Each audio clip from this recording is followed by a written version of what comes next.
Muy buenas tardes, profesor. Mi nombre es Naldi Pelaltilla Herrera y formo parte del Grupo 1. El día de hoy vamos a exponer acerca de nuestro trabajo parcial, cinemática directa de un robot de escala de 3 grados de libertad por los métodos de Dennavit-Hartenberg y matrices homogéneas. En este trabajo aplicaremos los conocimientos básicos sobre cinemática directa, en donde desarrollaremos la determinación de orientación y posición del efector final en base a vectores de articulación y parámetros geométricos del elemento. Para ello utilizaremos el brazo de la serie G1 de Epson. Esta serie tiene como característica tener una alta resistencia, alta rigidez y alta velocidad. En particular utilizaremos el modelo G1 221S, el cual es conocido por usarse para procesos de fabricación electrónica o trabajos mecánicos de alta precisión en un espacio muy reducido. Y entre las características específicas de este modelo es que tiene un rango máximo de movimiento de 135 grados. Como objetivo general tenemos el implementar el modelo matemático de la cinemática directa del robot manipulador de escala G1 221SZ mediante el empleo de los parámetros obtenidos del algoritmo de Dennavit-Hartenberg y la composición de matrices homogéneas. Habiendo descrito el objetivo general previamente, procedemos a determinar la topología del robot, siendo este un escala G1 221SZ, ese tipo de 3 grados de libertad.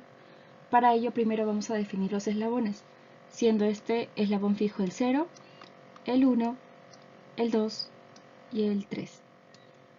Y las articulaciones. Poseemos 3 articulaciones, 2 de desplazamiento de articulación rotativo, que sería este,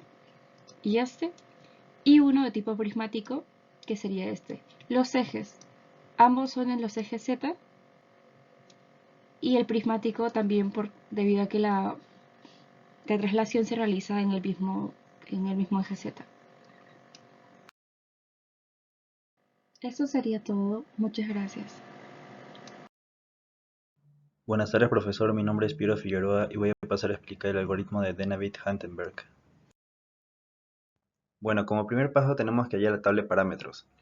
Anteriormente ya definimos la topología del robot, que es un robot de escala de 3 grados de libertad, 2 rotacionales y 1 prismático. Por lo tanto, usamos los mismos parámetros, donde θ es la rotación en Z, D es la traslación en Z, A es la traslación en X y alfa la rotación en X. Como segundo paso llevamos las matrices homogéneas. Primero definimos, para que todo sea más simplificado, que seno será solo S, coseno solo C, y bueno, el seno de la suma de dos ángulos será S, la suma de dos ángulos, y bueno, igual para el coseno.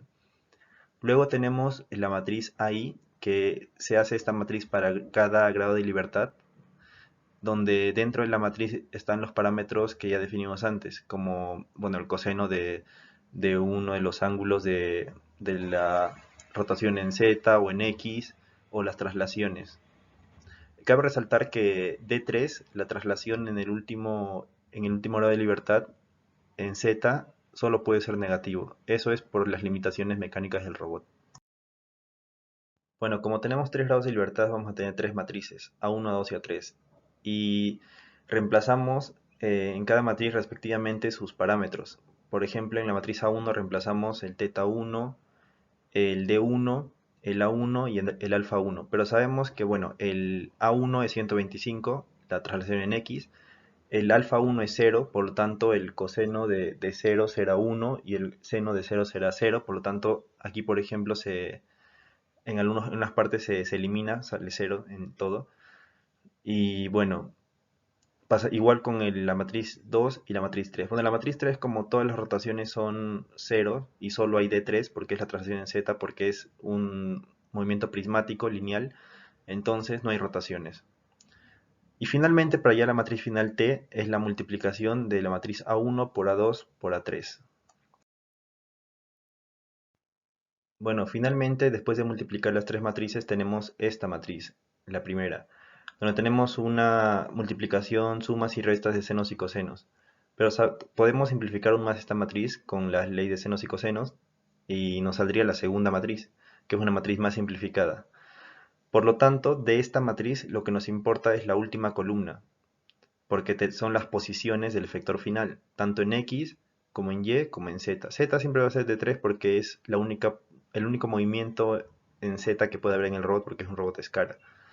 Entonces tenemos las tres posiciones y con eso tenemos la posición del efector final. Básicamente lo que nos dice la cinemática directa es que con los ángulos que tenemos en cada eje podemos hallar la posición del efector final. La cinemática inversa sería todo lo contrario. Tendríamos las posiciones finales del efector y hallaríamos los ángulos de cada eje. Bueno, para comprobar lo anterior podemos hacer una simulación en MATLAB. Creamos los tres parámetros θ1, θ2 y θ3, las tres matrices y bueno, hacemos la multiplicación de las tres matrices, ¿no? A1 por A2 por A3. Usamos la función simplify para que simplifique aún más el resultado y nos sale la matriz de la derecha T, que es igual a la que nos salió en la diapositiva anterior. Buenas tardes, profesor. A continuación, yo, Juan Chunga, voy a hablar del algoritmo de matrices homogéneas MTH para el modelo de manipulador SCARA G1-221SZ. Para el análisis con el modelo MTH, se tiene que hacer un análisis de rotación y traslación desde el origen, es decir, el sistema de coordenadas de referencia, hacia el efector final. Para llegar desde este punto inicial al final, se tiene que hacer una rotación en Z, una traslación en X, una rotación en Z, una traslación en X y una traslación en Z.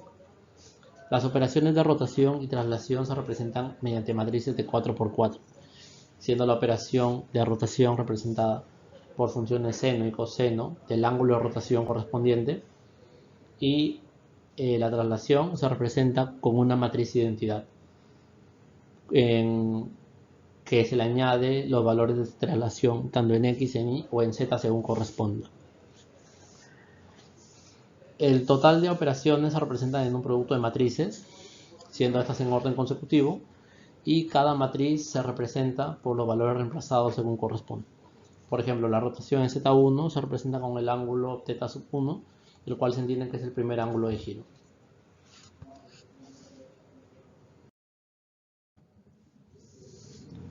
La segunda matriz, ROT Z2, también es una matriz de rotación con el ángulo θ2. Aplica lo mismo para las traslaciones. En este caso, la traslación X1 tiene el valor de 125, la traslación en X2 tiene 100 y la traslación de Z1 tiene el valor de D3. En este caso, los valores de 125 y 100 son valores que ya están definidos gracias al fabricante, es decir, gracias a las dimensiones con las cuales ha sido elaborado el brazo. El valor de 3 es un valor de profundidad en Z y este es regulable por el usuario. Por ende, este valor se mantiene como una incógnita, ya que puede variar según las aplicaciones que se desee. Cuando se tienen todas las matrices, se reemplazan en la ecuación final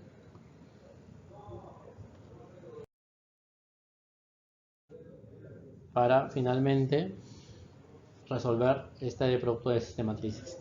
Finalmente se obtiene una matriz de 4×4, la cual contiene funciones seno, coseno y posee una traslación en X, Y y Z.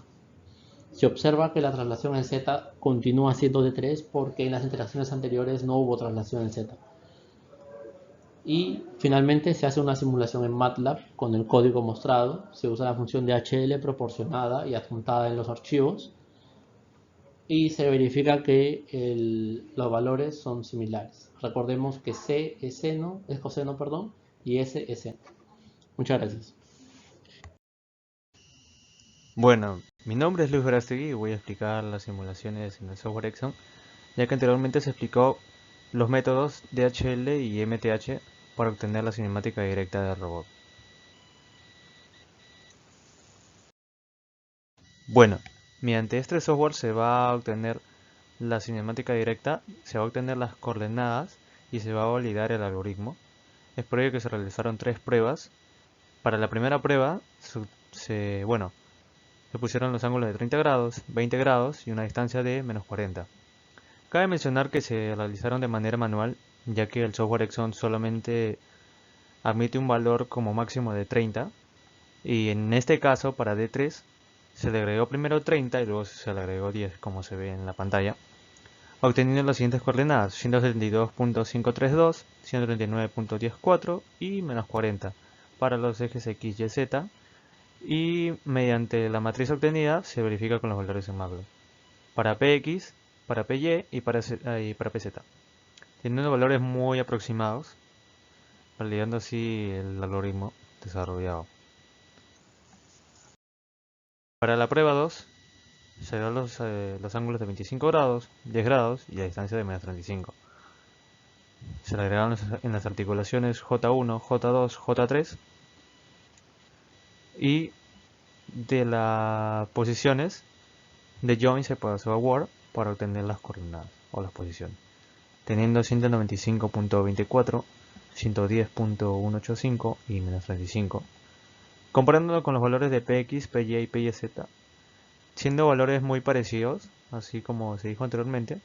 Y finalmente culminamos con la prueba 3 para validar que el método implementado ha sido el correcto.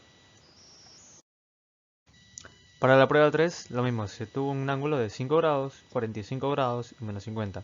Bueno, para θ 2, como pasó de 30, luego se le sumó 15, como se ve en J2. Y para J3, primero se le agregó 30 y luego 20, como se ve ahí. Luego verificamos las posiciones y se obtuvo 188.83, 87.499 y menos 50. Comparándolos con los valores de Px, Py y Pz, son valores muy aproximados. Esto quiere decir que los dos métodos son válidos y son correctos, y es lo que hemos desarrollado nosotros en grupo. Bueno, eso sería todo. Gracias. Hola, profesor, soy Sergio Vela y les voy a dar la opinión de nuestro grupo. Los métodos realizados pueden que tengan pasos diferentes, sin embargo, siempre van a dar el mismo resultado. Los métodos trabajados son muy viables, ya sea en desarrollo a mano como en software. Sin embargo, para robots más complejos se recomienda el uso del software de MATLAB. En situaciones de baja complejidad, los métodos de MTH como el geométrico son los más prácticos. Y en cinemática directa da a conocer la ubicación del robot, siempre y cuando se tenga los parámetros que van a optar las articulaciones. Las conclusiones. Se concluye que el objetivo final de la cinemática en función de sus variables de articulación es describirnos su expresión analítica de lo que es la posición y la orientación del efector final del robot. A ello se le conoce como la ecuación cinemática del robot, siendo la multiplicación de nuestras matrices. Otra conclusión es la implementación del método DHL y MTH para la obtención de los parámetros, describiendo a detalle el comportamiento del robot tipo escala de 3 grados de libertad, en función de sus características mecánicas. Recomendaciones. Si se desea simular el entorno de trabajo, se recomienda crear una nueva interfaz virtual para configurar correctamente todos los parámetros que correspondan. Se recomienda ejecutar el software de Epson con privilegios administrativos para evitar problemas relacionados con la compatibilidad. Y también se recomienda comparar las ecuaciones finales de los métodos ya realizados para validar su funcionamiento y también comparar con los valores que se obtuvieron con la simulación que brinda el fabricante.